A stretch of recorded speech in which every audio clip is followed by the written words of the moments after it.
Shalom saudaraku yang dikasihi Tuhan Yesus Kristus, salam sehat dan selalu semangat. Senang sekali rasanya kita dapat bertemu lagi pada renungan hari ini. Pada kesempatan ini, saya Cornelius Nugroho dari channel Berkat Baru akan menyampaikan renungan dengan judul Rencana Tuhan adalah Jalan Terbaik. Tetapi sebelum kita mendengarkan renungan ini, mari kita berdoa terlebih dahulu. Bapa kami yang di surga, Allah yang Maha Kasih dan Maha Bijaksana, kami datang di hadapan-Mu dengan hati penuh ucapan syukur.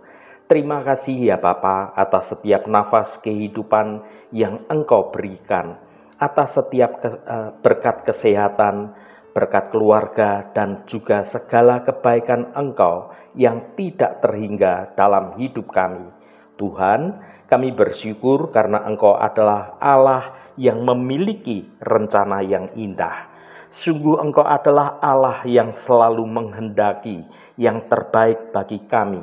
Meskipun seringkali jalan-Mu itu tidak selalu sejalan dengan keinginan kami sendiri. Ya Roh Kudus, kami mohon hadirat-Mu penuhi kami agar hati kami siap menerima kebenaran firman-Mu.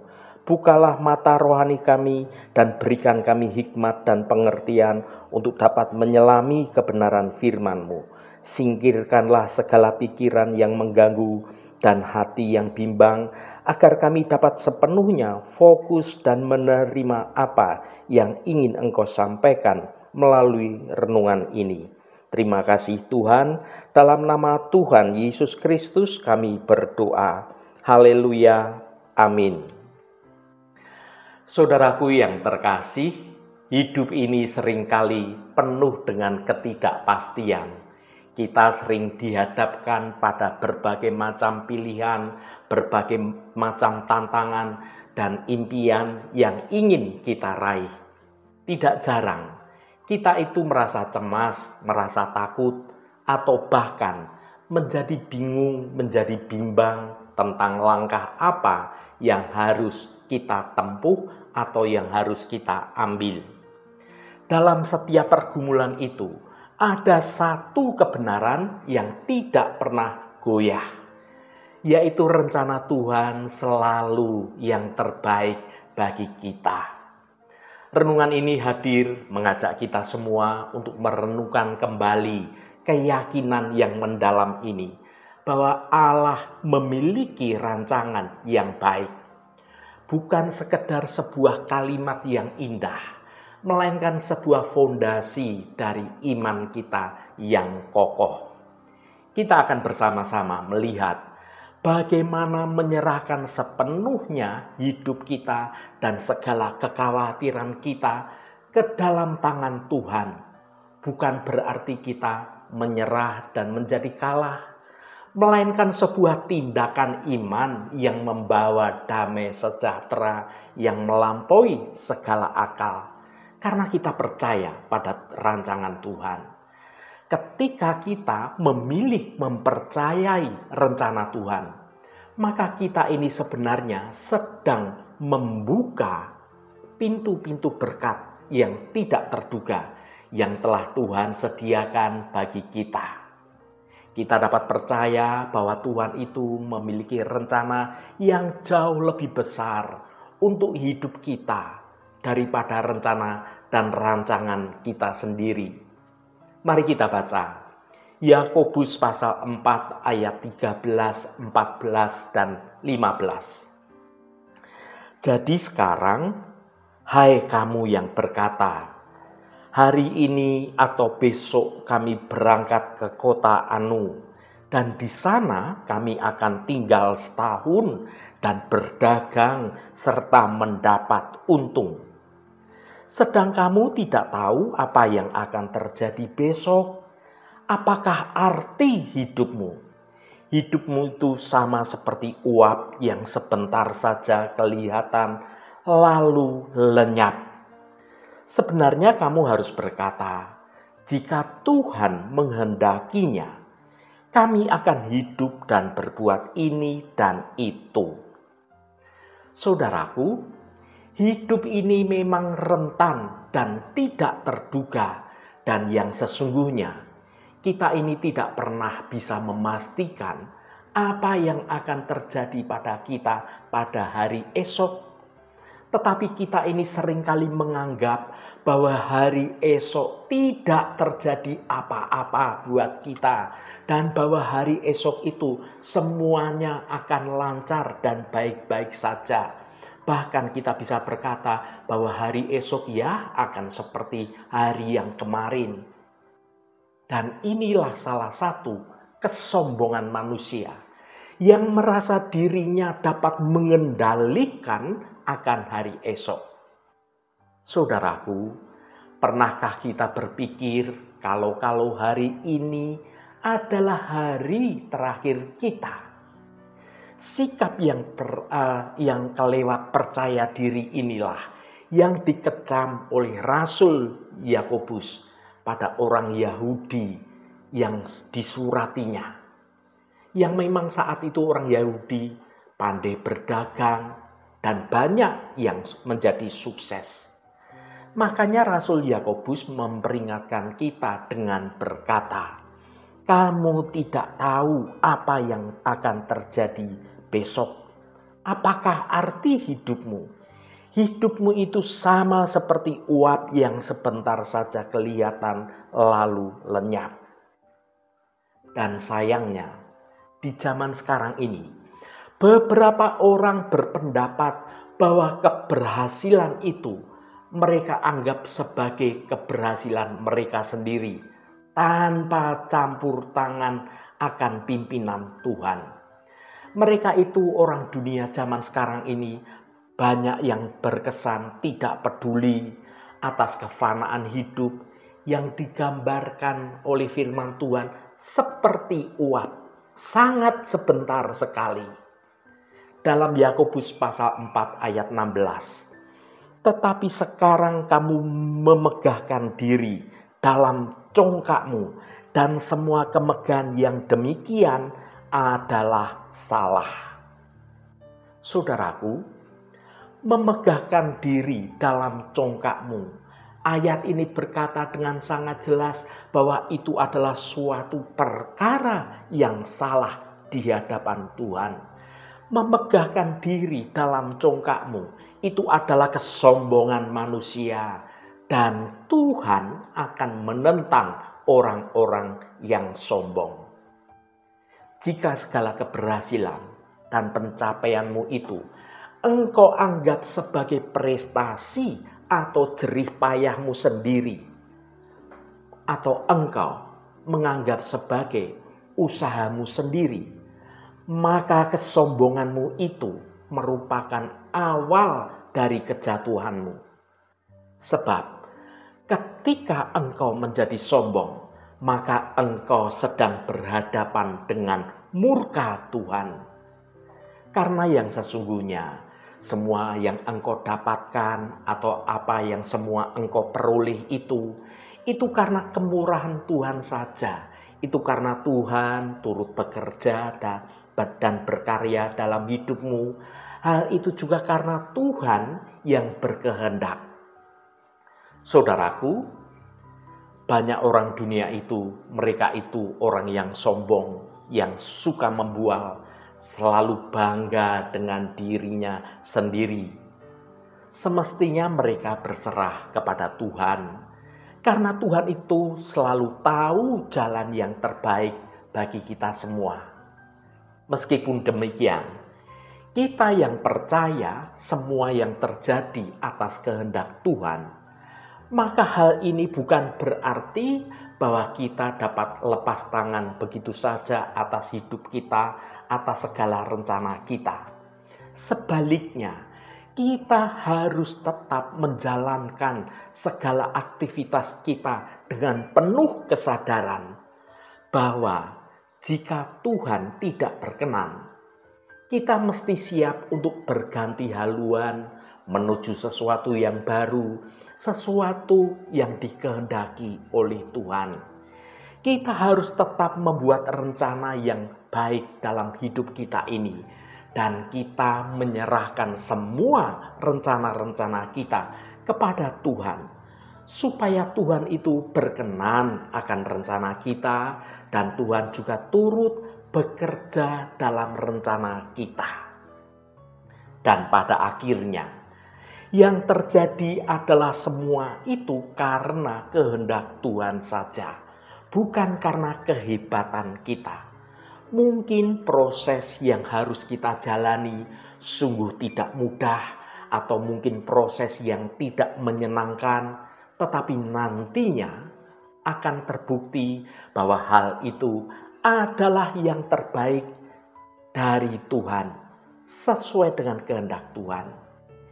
Iman kita sangat percaya bahwa kehendak Tuhan adalah yang terbaik dalam hidup kita. Mari kita baca Ibrani pasal 10 ayat 36. Sebab kamu memerlukan ketekunan, supaya sesudah kamu melakukan kehendak Allah, kamu memperoleh apa yang dijanjikan itu. Saudaraku, pada setiap kehendak Tuhan terdapat juga janji Tuhan. Supaya janji-janji Tuhan itu bisa terjadi dan digenapi dalam hidup kita sekarang ini, marilah kita melakukan dengan tekun atas apa yang menjadi kehendak Tuhan. Namun sadarilah saudaraku, tidaklah mudah bagi kita untuk melakukan kehendak Tuhan.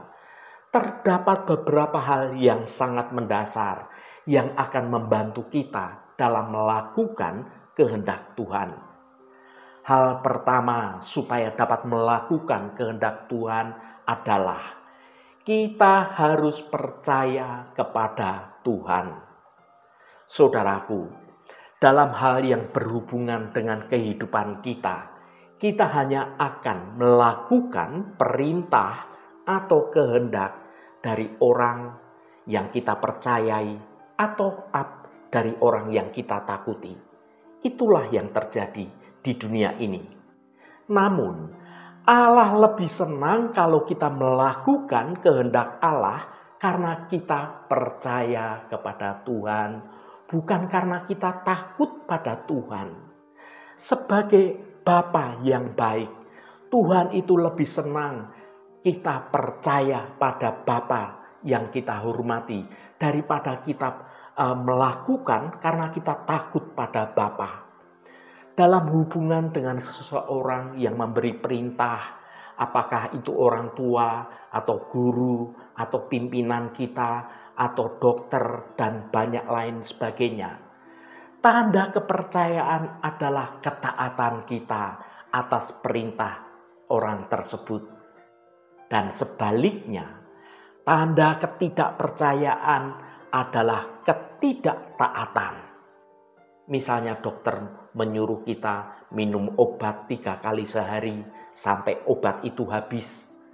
Tetapi setelah kita minum sesaat dan kita merasa enakan sedikit, kemudian kita menghentikan, tidak melanjutkan minum obat. Ini adalah tanda bahwa kita tidak taat. Karena dokter menyuruh kita meminum obat itu sampai habis. Orang yang hidup dalam ketidaktaatan dalam pengertian apapun tidak dapat disebut sebagai orang percaya, karena ketidaktaatannya adalah bukti ketidakpercayaannya. Sekalipun ia mempercayai dengan segenap hatinya pada Tuhan, tetapi kalau orang itu tidak mau taat pada kehendak Tuhan, maka orang itu sesungguhnya diragukan akan rasa percayanya pada Tuhan. Karena dia tidak mau taat pada apa yang Tuhan perintahkan. Hal kedua, supaya kita dapat melakukan kehendak Tuhan adalah melakukan kehendak Allah itu tidak berat. Mari kita baca 1 Yohanes pasal 5 ayat 3.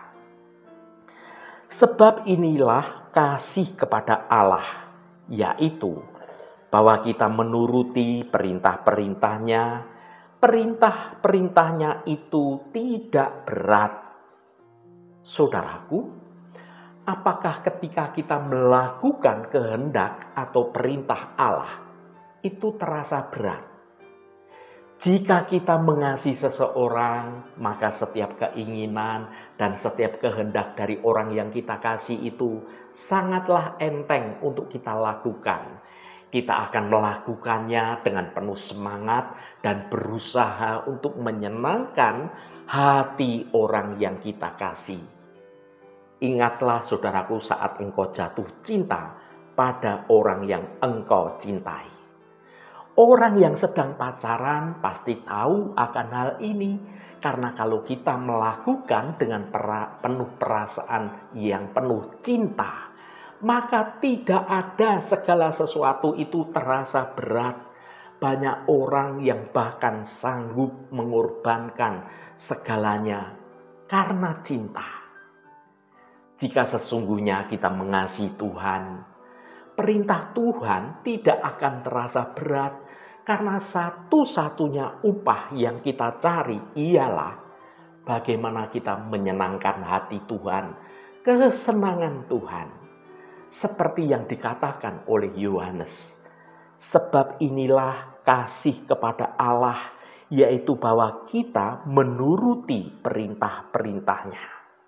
Perintah-perintahnya itu tidak berat. Hal ketiga, supaya kita dapat melakukan kehendak Tuhan adalah mengerti dan memahami pandangan tentang kehendak Allah. Saudaraku, kehendak Allah itu baik dan sempurna bagi kita. Allah tidak memperoleh apa-apa ketika kita melakukan kehendak-Nya. Semua kehendak Tuhan itu adalah demi kebaikan kita, demi keuntungan kita. Tidak ada satupun yang kita lakukan untuk Tuhan yang menguntungkan Tuhan. Tetapi justru semuanya itu untuk kepentingan dan keuntungan kita sendiri. Kita menyembah Tuhan, tapi yang untung ya kita sendiri. Jika kita berdoa, siapa yang diuntungkan? Dan ini termasuk semua larangan yang Tuhan tetapkan bagi kita. Kita ini seringkali memandang kehendak dan larangan Allah sebagai suatu bentuk pengekangan akan kebebasan kita. Akal budi kita harus diperbarui untuk dapat melihat bahwa setiap perintah Allah itu adalah untuk kebaikan dan untuk melindungi kita dari hal yang jahat. Oleh karena itu saudaraku, dalam melakukan kehendak Allah, janganlah kita berpikir bahwa kita telah mengorbankan sesuatu. Karena dalam kenyataannya kita ini tidak rugi apapun. Tetapi malah kita ini memperoleh segala sesuatu yang baik. Saudaraku yang diberkati Tuhan, sebagai penutup renungan hari ini, izinkan saya menyampaikan ringkasan renungan ini sebagai berikut. Dalam menjalani kehidupan ini, kita harus membuat perencanaan yang baik atas apa yang akan kita lakukan. Berdoalah, minta pertolongan Roh Kudus, agar engkau bisa membuat rencana itu selaras dengan rencana Tuhan atas hidup Anda. Kemudian kita menyerahkan semua rencana-rencana kita pada Tuhan, supaya Tuhan berkenan akan rencana kita dan Tuhan juga turut bekerja dalam mewujudkan rencana itu supaya menjadi nyata. Sehingga rencana-rencana itu bisa dilakukan dan mendatangkan kebaikan bagi diri kita dan juga bagi keluarga dan orang-orang di sekitar kita.